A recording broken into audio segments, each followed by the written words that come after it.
tutor. I don't want. I just want to just sit on the bed and rot here. And I love. You're there. You have something to say. You want to be noticed, but there's nobody there to hear you or see you. But when I see kids these days, they just, I don't know whether they're right or wrong. That's still yet to be seen in the That is yet to be discovered. That's yet to be seen, but at least they're clear. But their bravery is still to be lauded. Yeah.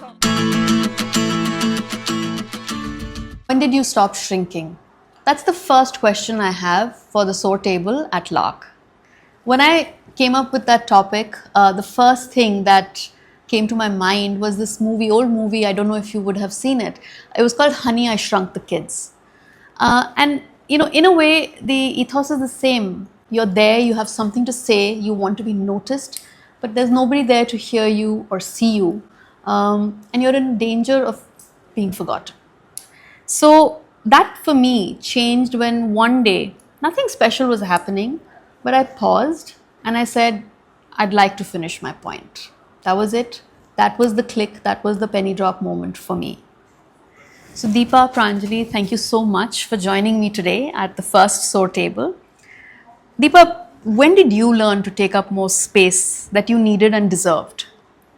You know, when you're asking me this question, I somehow feel that I'm still struggling with it. You know, kind of, I just feel that we are conditioned in a manner that many a days or many years we don't even realize this thing, that we have to somewhere say, put our foot down and say, okay, this is it and this is what I want. If you ask me work-wise, of course, I have a point where I say that, you know, I was in production, garments, apparel. It's a heavily demanding line, and you know how things were back then. They're still the same. I would say that, but you know, probably 7 years back, if I think of it, it was like, you know, day in and day out, 7 days of the week. Nothing was stopping. It was just, you're sitting on a roller coaster and the work was just going on, beating the deadlines and things. And then probably 2019 or something, I thought, okay, you know, I have to, this is not what I'm looking for. I really need to kind of pivot here and do something else. It came as a shock to many of my people, like, you know, my family and friends. Why, you know, people just perceive you for what you're doing, how you are. They were like, are you really going to? But I did. And I said, okay, and this is what I wanted. Yeah. This is how I'm going to move forward. And probably that was the time I can recollect right now when I thought, okay, I'll take a back step, and this is where I, you know, command my space, my way, and how. Correct. I'm going to go further ahead from here. Absolutely. Sometimes taking up our space is not about that big assertive step forward, but it's also about seeing what's good for us in the right now, right? And Pranjali, this is a big pivot that she spoke about, but for you, tell me, were there any other big or small points where you decided to take up your space? So again, as she said, like, shrinking it's not stopped for me as such, but what I have realized is I'm realizing that I see it now, and I stop and take a step back. Okay, this is something where I need to step up, maybe, you know. But in a room full of people saying, you know, they have their opinions, right? And when you see a lot of people being having a lot of opinion, right? So then you say, okay, maybe I also want to step up and speak my mind. What I have realized is, for shrinking, it's not, for me, it is not more as like internally, but for me, it's more of, you know, valuing yourself in a way that, you know, like she said, that she's pivoted, right? So for me also, taking up so many roles during the years that I have worked. So I have done fashion designing, then I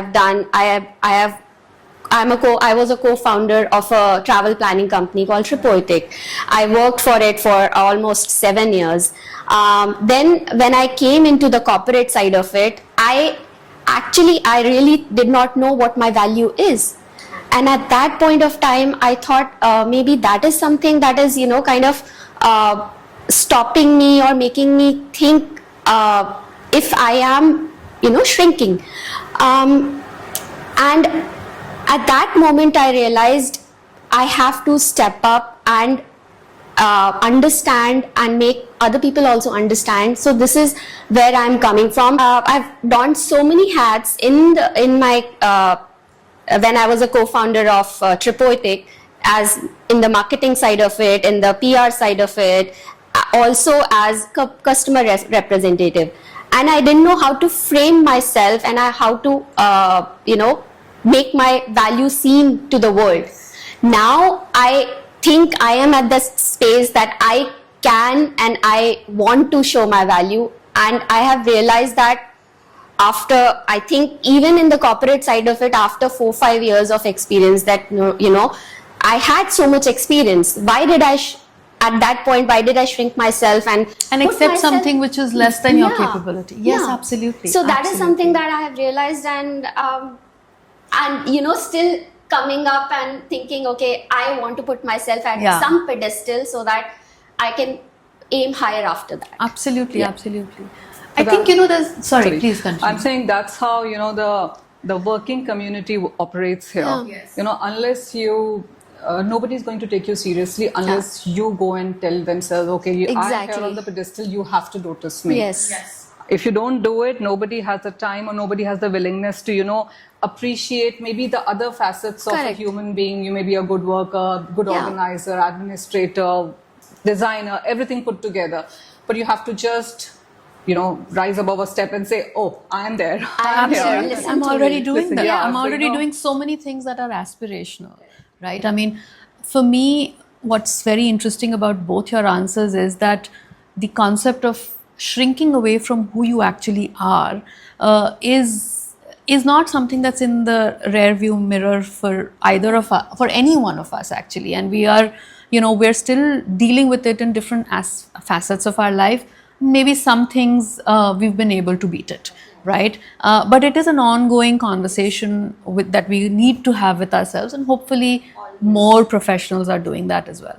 And so, I had the next question, but I think you've already answered that in terms of was there like a penny drop moment that happened for you, but I feel like no, it's a slow burn. You keep owning yourself a little bit more, and as time passes, you grow with it, and then there's more to own and more space to take up. And my personal story is very much about my interpersonal skills were always lauded, and I misconstrued it early in my career as if I'm friendly with everybody, I'll get my work done. But I didn't realize that if I was prioritizing friendliness in the workplace, then there was a lot that I was actually allowing to happen, which needn't actually, in terms of simple things like a friendly colleague saying, okay, can I do your work a bit later because there is something else coming up, and he gets really angry if I don't complete it, right? So then instead of saying my work will get priority, my work could also get deprioritized if I don't put across a professional, straightforward front, if I'm being unfairly treated, right? So that was a hard lesson for me, but it came much later. I saw it as a badge of honor that I was well liked, Into everything and kind absolutely, of, just making everybody yeah, around being comfortable. congenial all the time. So Yeah. I think I've found that there is a time and space for being straightforward, not unkind. I never want to be unkind, but being very straightforward, drawing my boundaries. And there's other times where you need to be interpersonal, be actually very empathetic, and figure out that right balance. I remember very well at one very pivotal meeting, which actually changed the course of my career, where I'd said that I'm not here to make friends, I'm here to do the work. When did And that is happen what- for you? This happened like maybe 7 years ago. So I've got like a 20-year career, but most of it went in wanting to be friends. But say about 6-7 years ago, I said, no, I'm not here to make friends. I'm here to get the work done, and that's what you need to judge me for. So that's, very, very interesting. But taking a step back, we've all spoken about our struggles with the starting point being where we want to be, we want to not be noticed for the wrong reasons and just do things in the background. Why do you think that happens? And I'm not saying this is a gender problem. I'm not saying it only happens to women, but it does happen more often with women in the workplace. That is a fact. That is true. We've, all three of us have 100% score on that right now. Why do you think that happens? Pranjali, if I could come to you. I think it's more on the conditioning side of it, how we have been conditioned.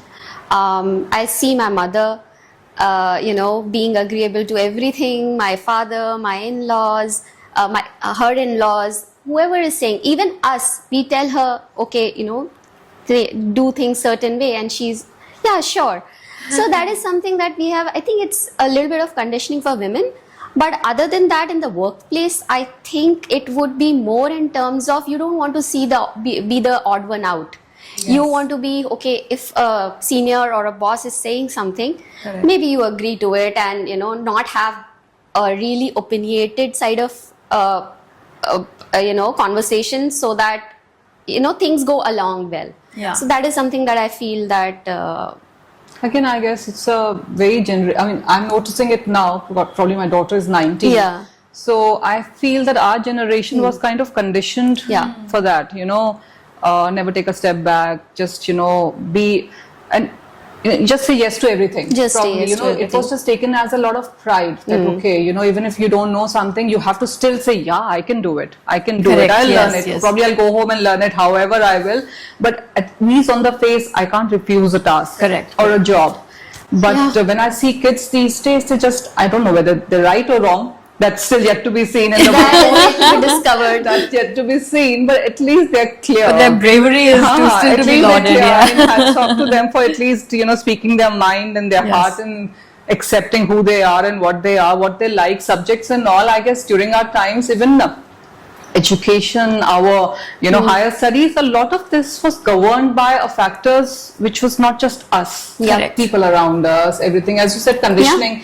We were raised like that. Yeah. But taking a step back at this particular juncture in our life, and we are all in our 30s or 40s or wherever we are. So when you're in that chaos, when you're in the middle of everything, it's just that you can't observe. So you have to just take a step back, observe, and kind of get that clarity. I'm not saying a gender-based thing. Of course, Yeah. women, because we've been applauded for being multitaskers. Yes. It's like, we don't want, but no, you are. You can do housework, you can handle the kid, you can go for a job, you can do the groceries, you can do the Everything. You can be the health, you can be healthy, you can be the health guardian for everybody as well. There was a point I said, Ram's listen, I said, Or a no, tutor. I don't want, I just want to just sit on the bed and rot here and do nothing. I love that. And just do nothing at all.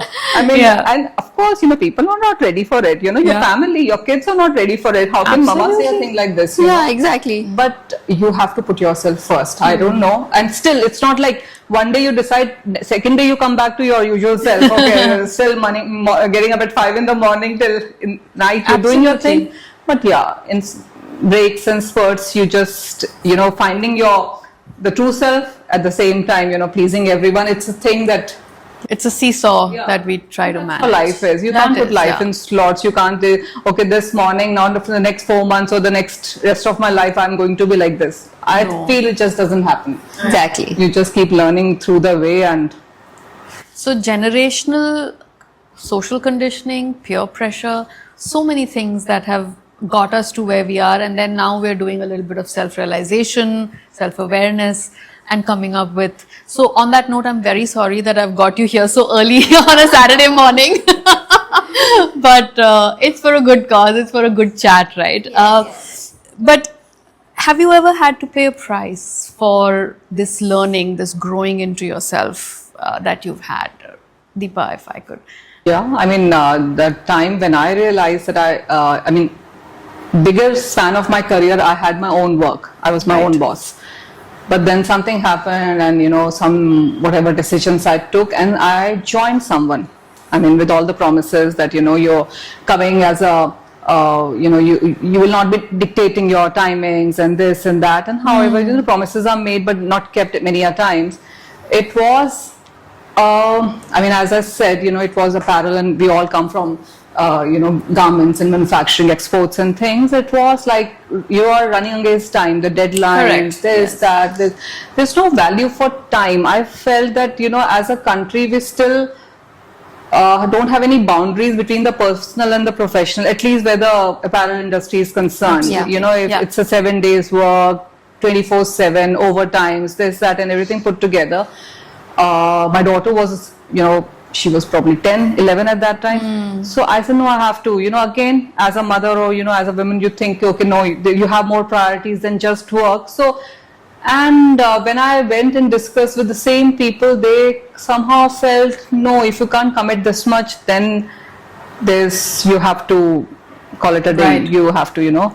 So that was a big decision. I said, okay, I shut shop to join you because we thought we'll do something together, but the kind of expectations were probably, I didn't realize, or they were not made clear in the beginning. But when I kind of went ahead and said, okay, no, I'll manage everything, but the timings have to be a little more flexible in terms of how I can handle them with my other Right. commitments, that was not taken very well.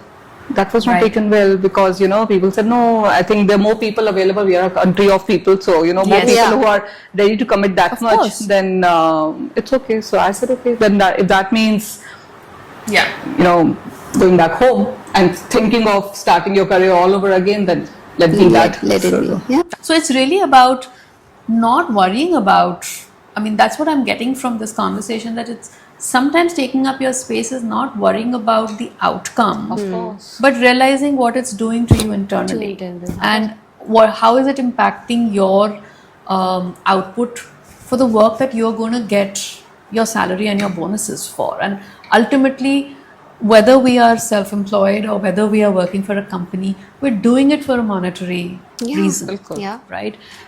So yes, being satisfied in the workplace, being respected in the workplace is important, but we need to be true to what we've been hired for. Absolutely. I think that is a lesson that many times we sort of see, like the whole money angle to work is almost seen as a dirty little secret by a lot of women. Like I've trained so many women in my previous 2 roles, and there have been so many of them who, and this was a lasting impact on me. It was a lasting impact where it's become a pet peeve, where they all speak about the idea of, I'll let my work speak for me.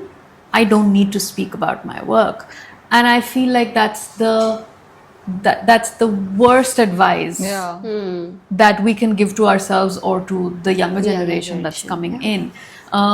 Actually keeping track of your achievements is also hard work. You forget over a course of say a year or something, you forget the things that you have achieved. You forget the things that you have actually contributed. But keeping track of that and then being able to, as you said, articulate it in the right way is also very, very important. And that, I think, is a very important part about taking up your space. Saying that this is the value that I bring to you, and this is how I have benefited your organization or your project. And Absolutely. So give me a story. Tell me about that. Like when have you been able to do that and you've patted yourself on the back? I mean, I think now talking to the same instance, of course, back then I was hit. I was badly. I said, oh my God. Yeah. I mean, here am I, 17, 18 years of work and I have nothing at all to look forward to. But now, 7 years hence, I somehow feel that probably everything happens for a greater good.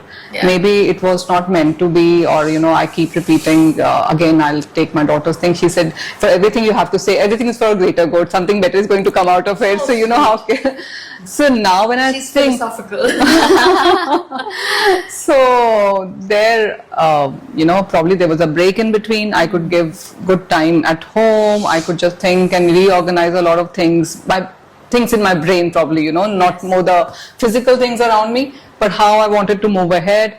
COVID happened at the same time. So obviously we were all, left with plenty of time to, kind of think and plan and I came back to garments again. I came back to apparel, same thing, but in a more structured way. Structured for me in the sense that the things that I knew I can handle. Yes. Not like going all over, not like, going everywhere, as you said, pleasing everyone, saying yes to everything. The things I can do, I can willingly do, I can happily do. I go home, I'm happy about it. I can sleep peacefully and have a next day that I look forward to. So, and alongside, when, I started, as a garments consultant, as a liaison officer, as a, lot of things that, came around the similar line. And then the creativity part of it, we thought we'll have a space which is like, more kind of bringing in all creative people under one roof. So I somehow feel that it kind of worked for me, and there I was Absolutely. kind of thinking, okay, that decision that time which felt so heavy probably was like, just a stepping stone for something which I would be happy about in the future. Yes. So Yeah, and more comfortable in your Exactly. skin. So forth. So just so you know, this space is Adipa's. She's the co-founder of Collabitat, where we're Nice. doing this shoot. It's a very nice, lovely space. thank you so much. Pranjali, how about for you? Give me Can you ask me the question again? Sure. So tell me that anecdote where having taken that decision to take up that space, actually in the long run you realize that it's for the better for you, and what happened? Like, give me a run through. So, me and my husband, we started a travel planning company 6 years back. So it's now around 12 years old. And when I was thinking that, probably, both of us working in the same company is not such a good idea, keeping all our eggs in one basket. So I thought I would step out of it and start something on my own, and was just, wondering, thinking, pondering, whatever. And COVID happened. Travel stopped. Nobody was traveling. And at that point of time, for some reason, luck, or I did hard work also, I did a digital marketing course, and that helped me pivot into the marketing side of it. Alright. I was already doing marketing and everything for Tripoetic, Yes. but that course helped me pivot. It actually was DigiPivot, so it helped me pivot. And that, I think, was a really kind of an eye-opener for me as well, and for my family also, and for the business and everything. And at that point of time, we realized, okay, if I am doing something of my own, and my husband is whatever he's doing on his own, probably I would be able to help the family financially in a better way. Yeah. And I saw in my husband also that he also realized that, and he started giving me that kind of space, that kind of understanding. During the COVID time, he was because before that it was all Tripoetic, and we were putting every effort into bringing that up. Of course. It was like kind of a second baby for us. But now he was looking at me and my goals, my dreams. When I told him that I don't want to work for Tripoetic, I just said these Wow. exact words. Yeah. I don't want to work for Tripoetic. And he was actually taken aback. Like, what happened? Where are you coming from? And this did not happen around COVID. It happened before that, because see. I had already realized that I want my own space, and I want to, probably one realization was I wanted to help financially other than Tripoetic, because then we'll have like two Yeah, sources of income coming in. And now when I see, and when my husband also sees, it seemed like a very good decision at that point of time, because business has its ups and downs, right? Absolutely, yeah. And it actually really worked for us as a family, for me also, because I kind of stood up to my husband and said that I don't want to work for Tripoetic. I mean, it can be an outsider or husband or family. Yeah, it can be It can anybody. still take a lot. I mean, I think you've touched upon something very interesting, which is that taking up space, we've only been speaking in the professional sense Yeah. of Yeah. things, but actually taking up your space in your own private life, in your Yeah. personal relationships, can also be a very, very daunting task. can. Of And, course. I think for me, like, I was a stay-at-home mother for Yeah. the first 5 years of being a mom. So, my younger one was around 2.5 when I went back to work. And it took me a very hard time to let go of wanting to do everything for them. Yeah. And I'll credit my mother and my mother-in-law, because at that time they said that it's okay if every tiffin and every meal is not made by you. Yeah. And that was the first thing that then I was able to outsource, because it takes up a lot of mental capacity. It does. And then it's okay if the child has to actually be picked up and dropped by somebody other than you, because it's in the middle of the day, right? Exactly. Schools and young kids, a lot of times parents want to go pick up and all that. So those things, I was still in a space where that external validation was needed for me to let go. But then when I did let go, I realized that if I build my systems around me for it to work for me, for my Yeah. children, then I don't need to actually be there all the time for everybody, and also be the perfect working person who's gone back to work. So there's a Exactly. lot more. There's a much, You have to put in that much extra yeah, to it's a bigger curve for me Yeah. to climb up. Yeah. I think that personal journey on the personal front was a big one for me, and I think if somebody were to ask me that, I think that was the pivot that I made, which is going back to work as a mother of two. I'd only worked as a single person before that. Yeah. That was my biggest learning, and that was my biggest way to say, no, I don't need to be just one thing. I'm not just a mother, I'm not just a housewife, I'm not just a professional. I'm all of this in one go, and certain things will prioritize over the other at different junctures. It can, move from hour to hour and day to day and year to year. And that's okay. And you may not be the best at all of it at all the time. Yeah. I mean, like, we should applaud mediocrity once in a while as well. Yes, as long as you're consistent and you're just going ahead with your whatever task you've been assigned with, your work, your family, your other commitments and everything, as long as you show up every day, I think it's just good enough. It's just good enough. You don't have to really have like a big pat on your back at the end of the day. You can just go home and give it to yourself. I think it's Be your own champion. absolutely, you don't You need said it right. You be your own champion. Yeah, in a world of validations, I feel, social media, it's all about validation. Somebody, Yeah. kind of telling you, okay, you're good, this, that, and everything. I'm not saying that any one of us, but I think we should just try and kind of be kinder to each other and, somewhere be easier on ourselves. I think we've just, every person are around our age or, in the middle of their careers I interact with. And I somehow get the journeys here or there, they're kind of so similar.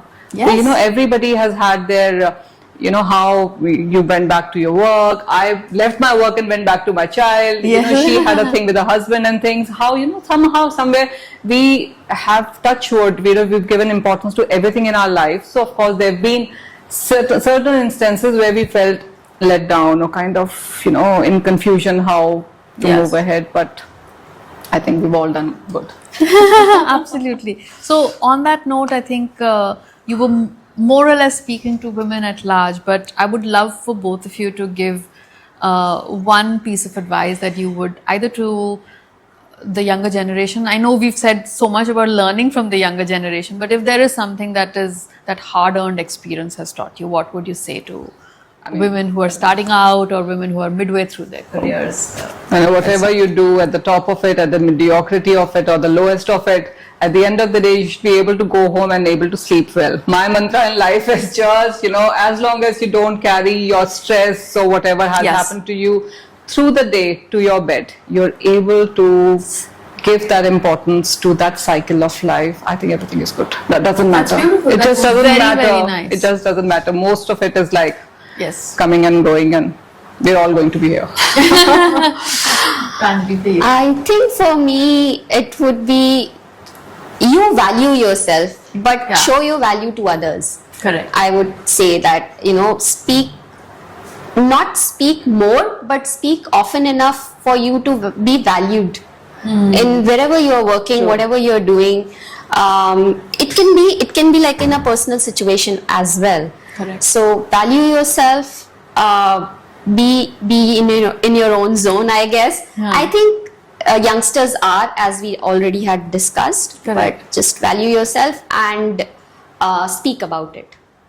Beautiful, beautiful. And one place, because we said that this is a constant and iterative process, and we're going to close the discussion with this question: that is there some place where you feel like you still haven't owned your own space, and you want to kind of maybe, hopefully, on screen make that promise that okay, I'm going to own my space in this one aspect. So, anything, Pranjali? You could-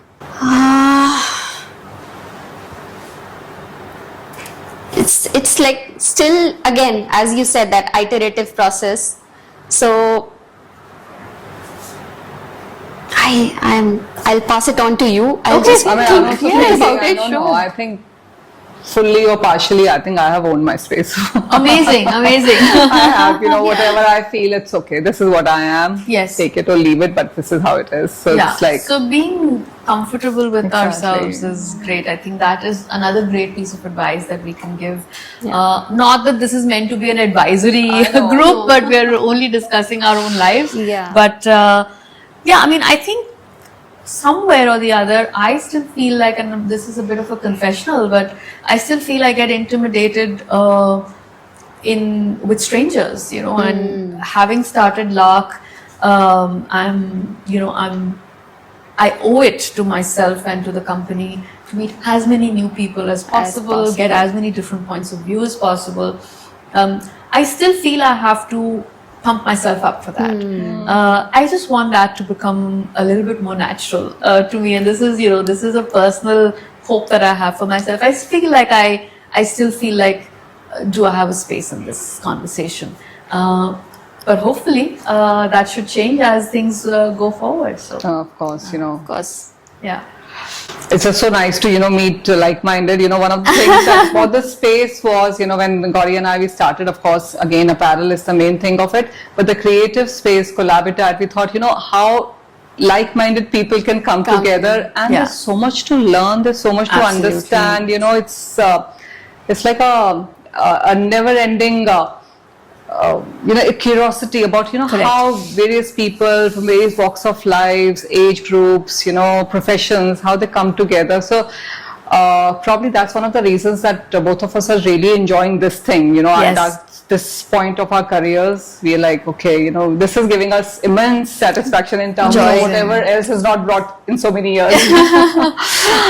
at the end of the day, that is what you require, as right? you talk about the human Yeah. interaction, how you Correct. need. So Absolutely. with your, a new brand, you have to reach out to Newer everyone. people, yeah. It's important. That's the process 100%. of it. And anything and everything is,